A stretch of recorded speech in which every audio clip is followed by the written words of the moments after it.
Gutter Vision, Gut Entertainment, you know the rules. Definitely know how to fuck we play, yeah. Yes, indeed, back out another one. Yeah. We're gonna build with the people in them. I've been looking around and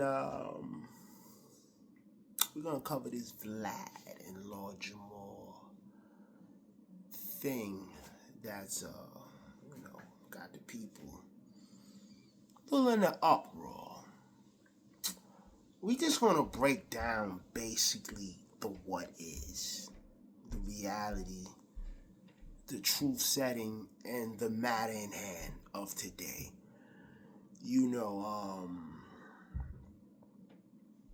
A lot of people don't like Vlad. Shit. Some people don't like Lord Jamal.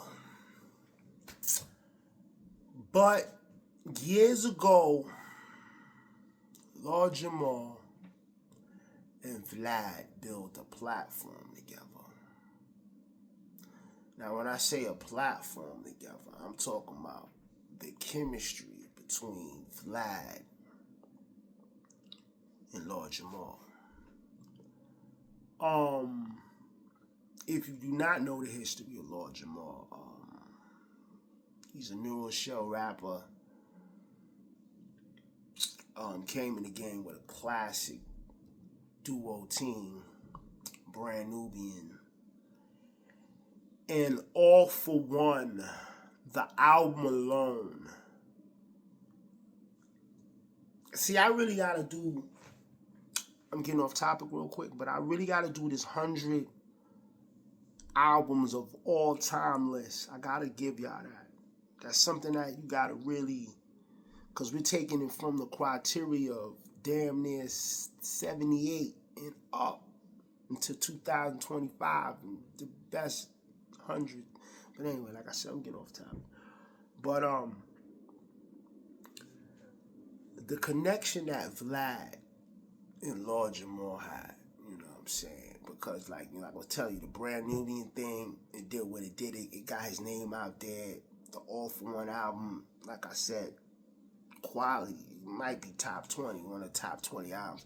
I remember being a little one, and when that album was out, man, I say this to say this, man.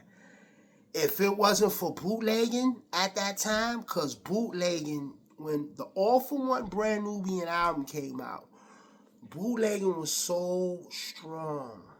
Bootlegging was so heavy in the streets that they couldn't even enjoy a platinum album because of the bootleggers. Like, bootlegging at that time, from 90 to 93, man, it was a lucrative business to get in. Like, you can be a nondescript nigga, man.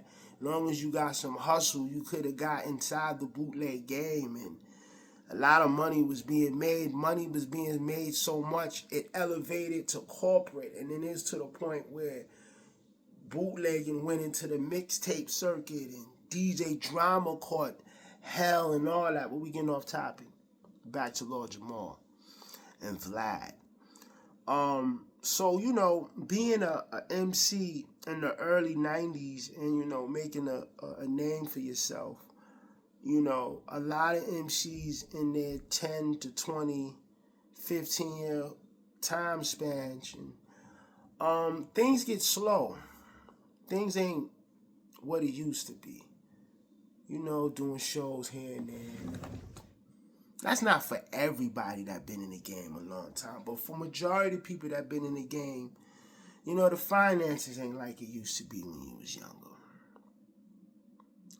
But when you are a legend, when you are a hip-hop connoisseur, you always have opportunity, and the bag can always come. Here's where Vlad comes in. I don't know how many years they've been doing what they doing on Vlad's show, but it's been some time. I'm assuming 6, 7, 8 years. I don't know. 10 years. I don't know. But they built a good stance. They even had the point when Lord Jamal said some great things, like, you know, if you white, you are guest in hip hop, and you know that shit ruffled feathers and all that. So him and Vlad, they built something that was very genuine, very good for the culture. A lot of people don't like to see Vlad where he's at. A lot of people don't like Vlad. Like I said earlier, a lot of people don't like Lord Jamal. But what they built was impeccable. Great content. It got Lord Jamal into the podcast world. Let's not fuck this up. It wouldn't be, whatever his name is, of his podcast with Godfrey that they had going, and remember Rod Digger, that would not happen if it wasn't for Vlad. Period. Lord Jamal was never thinking that. He only thought that because Vlad grabbed him for years and years and made a lot of his words and notations and everything that he was coming with go viral.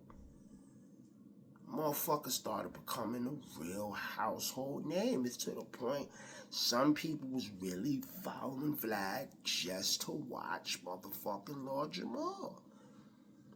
Vlad gave you that platform. As years going by, you starting to see the popularity is stronger. The light lamp in your brain goes off.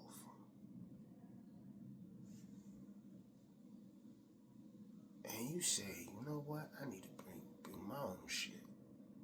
And you do that. And you know Vlad don't got no problems with that either. Now you got your podcast running. It's doing decent, good numbers. A lot of numbers to survive off with. And you're rocking, you're showing, improving. You know what I'm saying? You're doing what you're doing. You know what I'm saying?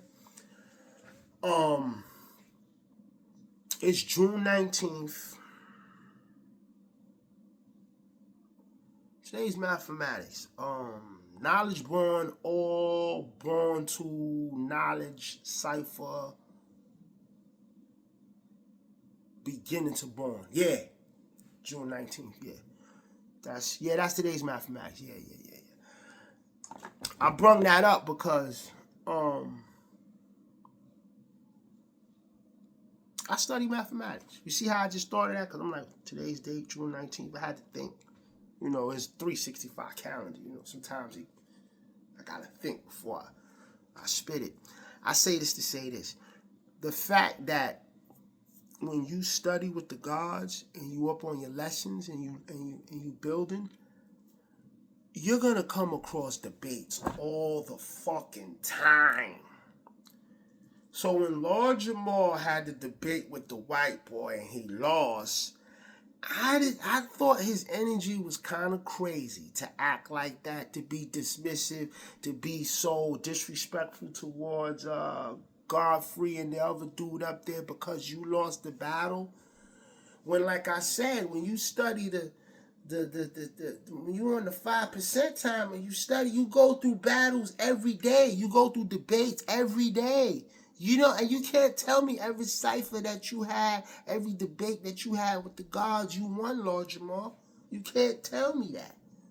So when you lost to this white boy, you really like had feminine ways of acting when you lost, but you put yourself out there.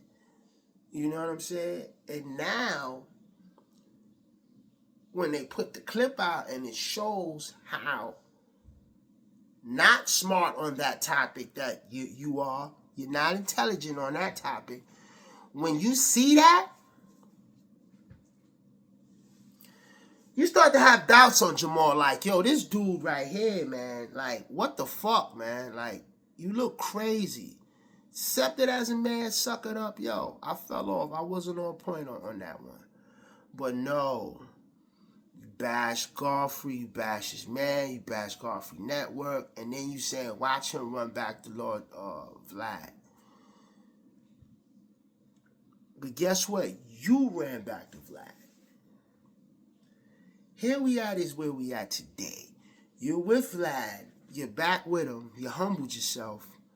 But I say this to say this. A lot of people is offended at Lord Jamal for doing this, right? Because, you know, he made a quotement, Vlad, he said something that was not, it wasn't in that form of fashion and offending anybody. Basically, he misunderstood, and he said some things about the Minister Farrakhan that Farrakhan did not say in actuality, and it bring people off. So people's like, motherfucker, you gotta apologize.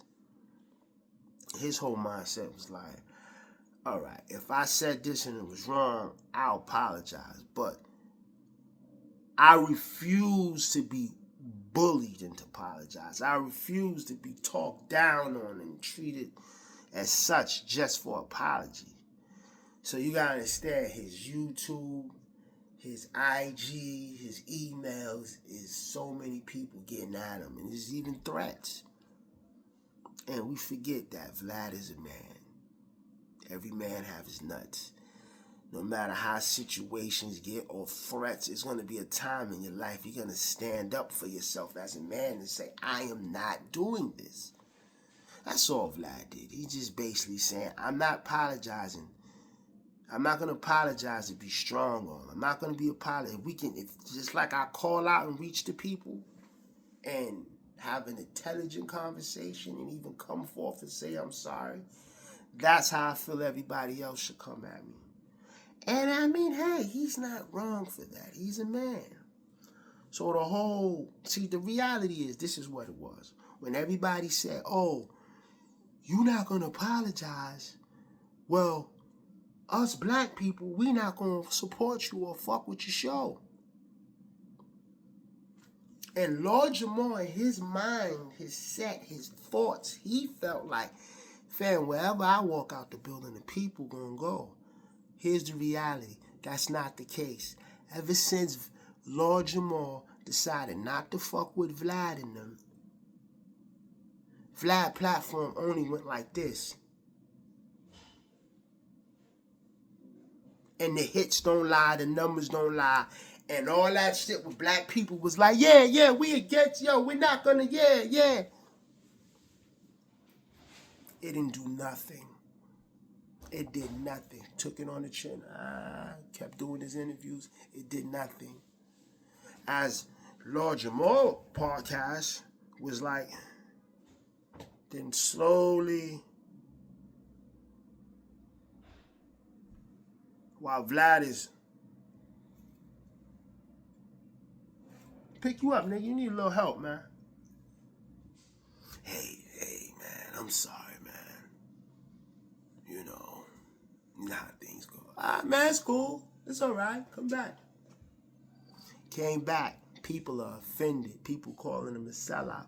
People saying this. I hear you. Feel how you feel. But you ever went inside your pocket and you felt nothing but your leg?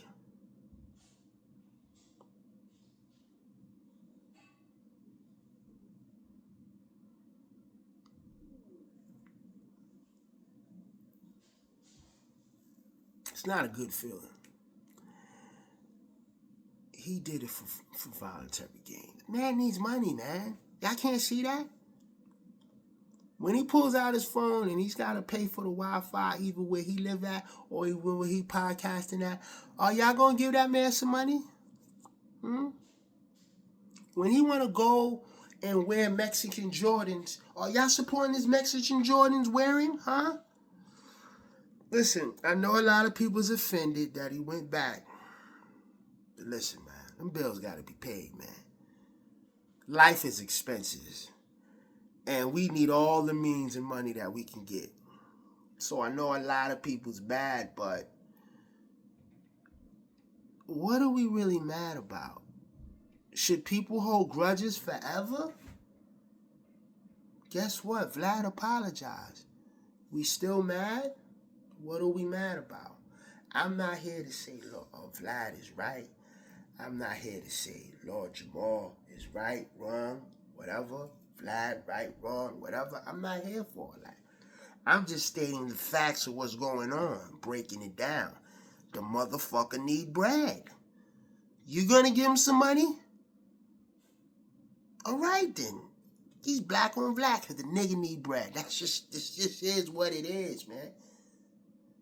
You ever been fucking with somebody for so long and they come back and they be looked at, they just have a look like, I don't believe I'm back with fucking with you again. When there's a bond and there's years, look, you gotta keep it real with the people you came in with.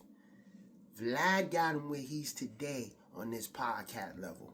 Vlad got him there. Okay? That's like Nas dissing MC Serch. That's like Chuck D dissing Rick Rubin. We all know without MC Serch and Rick Rubin, there'd be no Public Enemy, there'd be no Nas. You got to stick down and stay loyal to the people you came in the game with. Look how 50 Cent is loyal to Marshall Mathers, because he gave him an opportunity that is hard to deny, and you cannot forget about it. It doesn't matter about the color. It matters about what you're doing for the person. Gutter Vision, Gut Entertainment, you know the rules. You can't be mad at another man that needs finances in life. It is what it is.